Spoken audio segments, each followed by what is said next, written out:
আমরা এই হাউসকে আহ্বান জানাচ্ছি আমাদের কুষ্টিয়া মিলে 5-6টা জেলা দিয়ে একটা বিভাগ ঘোষণা করা হোক।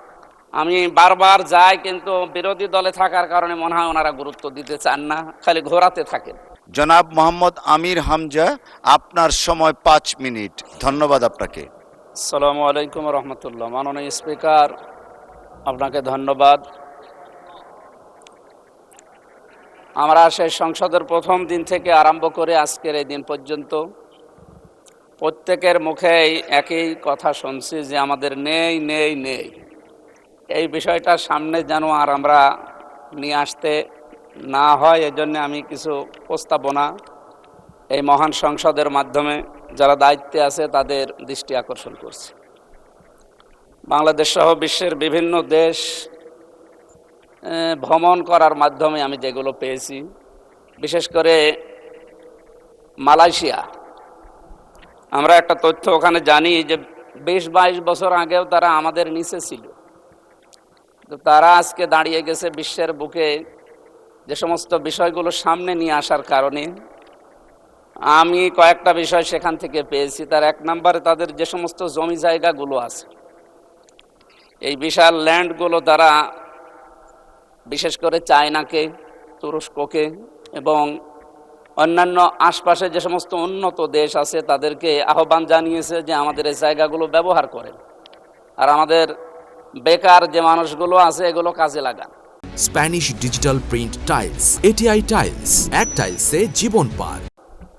মাননীয় স্পিকার, আমরা যেহেতু সব সময় শুধু নেই নেই নেই এই ভাষায় অভ্যস্ত, এখানে যারা দায়িত্বশীল আছে, বিশেষ করে মন্ত্রী পরিষদের যারা আছে, তাদেরকে বলবো আমাদের স্ব আসনে এভাবে মানুষের কাছে শুধু আকাঙ্ক্ষা না জানিয়ে আমাদের নিজেদের আসনগুলোর যে জায়গাগুলো সরকারি বেসরকারিভাবে পড়ে আছে, এই জায়গাগুলোকে যদি সরকার এখন কাজে লাগাতে না পারে তাহলে বাইরের দেশগুলোকে আহ্বান জানাক। আমি অলরেডি এর ভেতরে এই 2 মাসের ভেতরে অনেকগুলো কোম্পানির সাথে বাইরের যোগাযোগ করেছি। তারা বলছে আমাদেরকে ইকোনমিক জোন তৈরি করে ঘোষণা করে দেন, আমরা আসতেছি।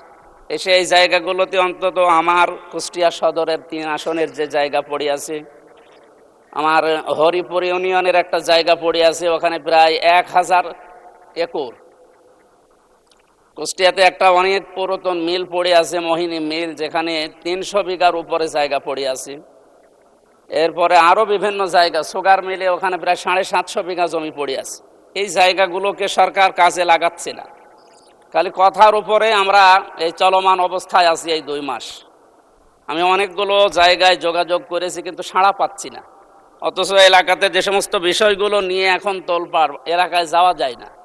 মাদকের যে সয়লাভগুলো, এরপরে বেকার সমস্যা, ছিনতাই, এরপরে আরও যে সমস্ত সমস্যাগুলো, হতাশার জীবন নিয়ে মানুষ চলছে, এগুলো থেকে মুক্ত করার জন্যে প্রত্যেকটা মাননীয় জাতীয় সংসদ সদস্য যারা আছে, আমার যতটুকু বাস্তবতায় ধারণা আছে, নিজেদের এই জায়গাগুলো হয় নিজেরা ব্যবহার করবে, অথবা বাইরের যে দেশগুলো যারা পারে তাদেরকে এই মালয়েশিয়ার মতো অথবা থাইল্যান্ডের মতো, এদের মতো আশপাশ উন্নত দেশগুলো থেকে আমরা চায়নাকে ডাকতে পারি, তুরস্ককে ডাকতে পারি। এদের মাধ্যমে আমার এলাকায় এই যে জায়গার কথা বললাম, এই জায়গাগুলো যদি ব্যবহার করা যায়, আমার মনে হয় কমপক্ষে 12-13 হাজার মানুষের কর্মসংস্থান তৈরি হবে। আমি বারবার যাই, কিন্তু বিরোধী দলে থাকার কারণে মনে হয় ওনারা গুরুত্ব দিতে চান না, খালি ঘোরাতে থাকেন।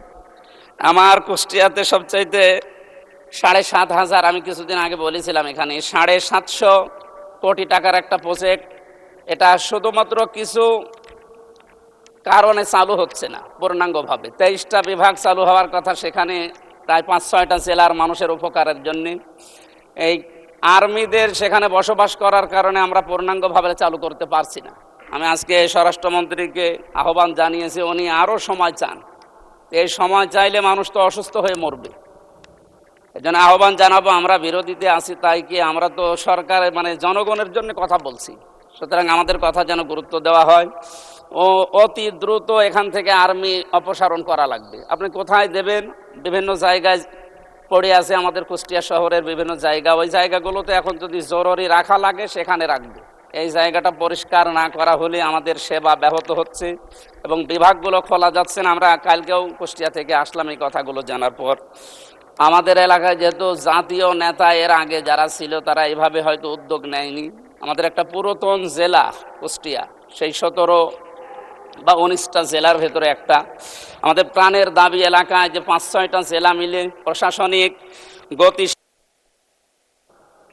ধন্যবাদ মাননীয় সদস্য। Time is up. 1 মিনিট চেয়েছেন, আচ্ছা আপনাকে 1 মিনিটে দেয়া হলো। ধন্যবাদ। প্রশাসনিক গতি কার্যক্রমের গতিশীল করার জন্য আমরা মাননীয় প্রধানমন্ত্রী থাকলে আরো ভালো হতো। আমরা এই হাউসকে আহ্বান জানাচ্ছি আমাদের কুষ্টিয়া মিলে 5-6টা জেলা দিয়ে একটা বিভাগ ঘোষণা করা হোক। এটা আমাদের কুষ্টিয়া এলাকার মানুষের প্রাণের দাবি।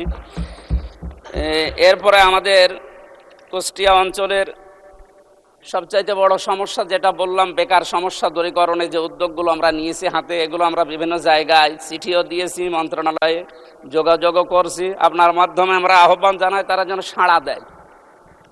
এই সাড়ার সর্বাত্মক কামনা করে আপনাকে ধন্যবাদ জানিয়ে, যেহেতু মনোযোগ সহকারে কথাগুলো আপনার শোনেন, এই জন্য ধন্যবাদ জানিয়ে শেষ করছি।